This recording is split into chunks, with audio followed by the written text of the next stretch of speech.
మిమ్మల్ని చూస్తుంటే ఏదో కష్టంలో ఉన్నట్టున్నారు. ఏమైందమ్మా? చెప్పమ్మా. మనసులో ఉన్న బాధ ఒకరితో పంచుకుంటే పోతుంది అంటారు. చెప్పు తల్లి. నేను ఈ ఆలయ ప్రధానార్చకుణ్ణి. గుడి ముందు ఉన్నామన్న చలనం కూడా లేని పరిస్థితుల్లో మీరున్నారని తెలుస్తోంది. ఏంటమ్మా మీ కష్టం? నిజంగా దేవుడే మీ రూపంలో వచ్చి అడుగుతున్నారనిపిస్తోంది పంతులు గారు. మేమొక చోట ఉండేవాళ్ళమండి. కొన్ని పరిస్థితుల్లో ఖాళీ చేసి రావాల్సొచ్చింది. ఇప్పుడు చోటు కోసమని వెతుకుతుంటే ఖాళీలేవమ్మా, రూమ్స్ అయిపోయాయి.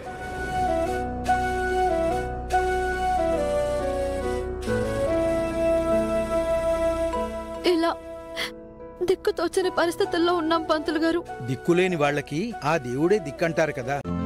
ఈ రోజే డౌన్లోడ్ చేయండి. మీ ఫేవరెట్ షోస్ చూడండి.